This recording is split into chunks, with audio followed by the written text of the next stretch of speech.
El Deportivo de La Coruña es de los pocos equipos que han conquistado la Liga Española, un club que se ha mantenido en la élite prácticamente desde su fundación, militando más de 80 temporadas en el fútbol profesional. Hemos visto muchos equipos descender a los infiernos de las categorías inferiores, equipos grandes como Racing, Alavés o Oviedo, y en esta ocasión le tocará al Depor pasar la que probablemente sea la peor etapa de su historia. Hoy, te explicaré cómo el conjunto deportivista ha llegado a esta situación, y lo más importante, si lo veremos pronto compitiendo de nuevo con los grandes. Sin más dilación, comencemos.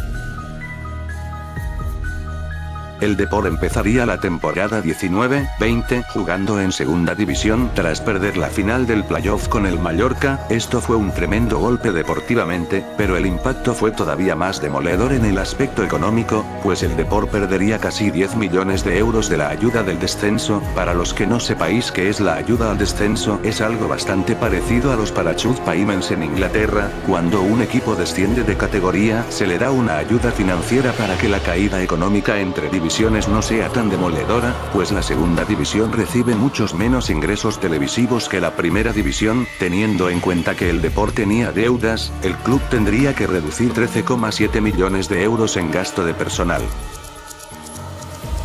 Antes de comenzar la temporada, vi a un usuario que publicó un vídeo prediciendo las posiciones de la Liga Smartbank. Me sorprendió mucho ver que ponía al Deportivo en 18ª posición, cosa que me pareció realmente curiosa. Podemos decir que ya se veía venir una nefasta temporada para el Depor, pero si miramos el equipo deportivamente hablando, tampoco podemos decir que fuera una mala plantilla, sino que este descenso se debe a una penosa gestión deportiva. La plantilla estaba valorada en 50 millones de euros, siendo la tercera más valorada de la competición, superando incluso al recién descendido Huesca. A continuación voy a resumir la plantilla con la que contaba el Depor, pero antes me gustaría dar un dato realmente curioso. De los 42 jugadores con los que contaba el Depor, incluyendo cedidos, actualmente solo militan en el club 15, es decir, más de la mitad de la plantilla ha abandonado el club, pero esto es en cierto modo lógico. La segunda B es bastante inviable, y el futuro de estos futbolistas sería bastante incierto. Dicho esto, empezamos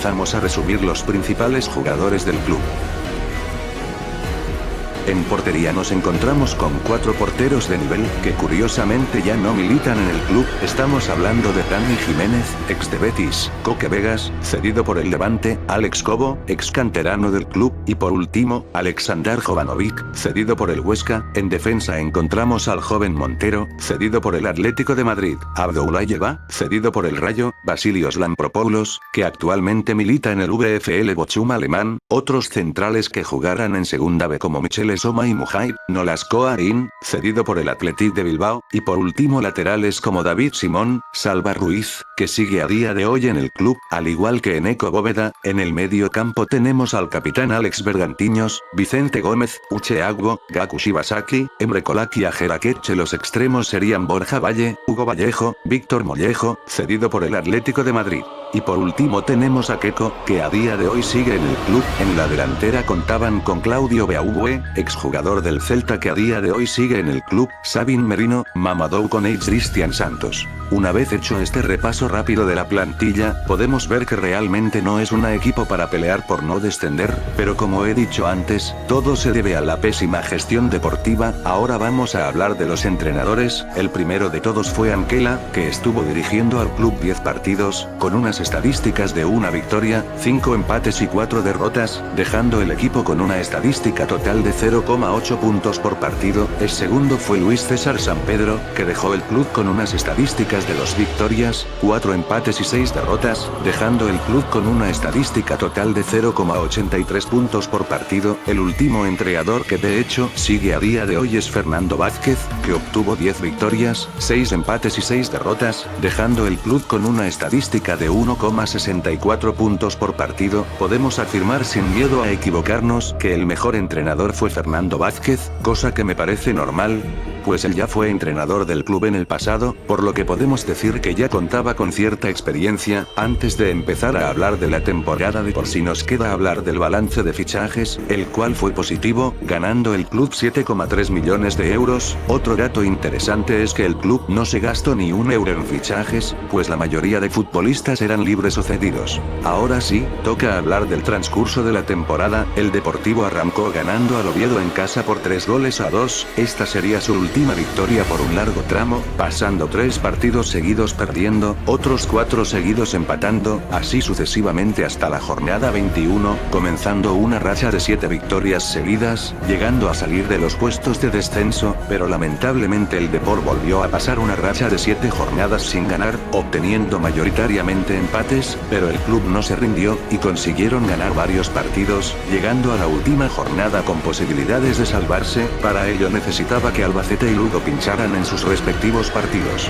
Esta jornada, en un principio iba a ser un final de liga más, con varios equipos jugándose la vida en un partido, pero por varias circunstancias, esta jornada pasaría a la historia del fútbol, por ser una de las jornadas más polémicas de nuestra historia reciente. El Depor debía disputar la última jornada contra el Fuenlabrada, equipo que se jugaba a disputar el playoff a primera. Como todos sabemos, en esta época que vivimos en estos tiempos, estamos luchando contra una epidemia, el COVID-19, este sería involuntariamente uno de los grandes protagonistas del descenso, pues varios futbolistas del Fuenlabrada que se desplazaron a La Coruña, contrajeron la enfermedad, impidiéndose disputar el partido. Como todos sabemos, al final de cada liga se juegan todos los partidos en un mismo horario para evitar el amaño de partidos, pero curiosamente, en esta ocasión, todos los partidos se jugaron a excepción del Deportivo Fuenlabrada. Finalmente, los resultados de Lugo y Albacete no daban lugar a una hipotética salvación del Depor. Este episodio sería el comienzo de toda una guerra desde los despachos. El Deportivo apeló a que se estaba adulterando la competición, pues todos los partidos debían de ser jugados en el mismo horario. Todo esto llegó a involucrar a la mismísima alcaldesa de la ciudad, posicionándose de parte del club de su ciudad. Este episodio provocó duras críticas al presidente de la Liga Tebas, pues él fue el que tomó la decisión de que no se aplazaran todos los partidos. En todos esos días pudimos ver a todos los equipos lanzando comunicados, posicionándose del lado del Depor o del lado del Fuenlabrada. También se barajearon varias posibilidades, como una liga de 24 equipos, una liga sin descensos, repetir la jornada 42, incluso se intentó descender administrativamente al Fuenlabrada, pero finalmente, ocurrió lo que ya todos conocemos, se jugaría el Depor Fuenlabrada, finalizando con una victoria del Depor en los últimos minutos, impidiendo al Fuenlabrada disputar el playoff. Tras este partido, el Depor amenazó con parar la competición 2021 si no se le permitía jugar. Le denegó esta petición, dejando al Deportivo de La Coruña en Segunda B. Por último, toca hacer una reflexión, y preguntarnos si el Depor volverá a competir en primera. Lamentablemente, el Deportivo está en una situación bastante mala, pues es un equipo endeudado en Segunda B, lo cual hace que exista un riesgo de desaparición del club. La reconstrucción va a ser lenta, pero quién sabe, igual algún día, volvemos a ver al Depor, donde debe estar. Esto ha sido todo, no olvides de darle a me gusta, suscribirte, y darle a la campanita. Un saludo y hasta la próxima.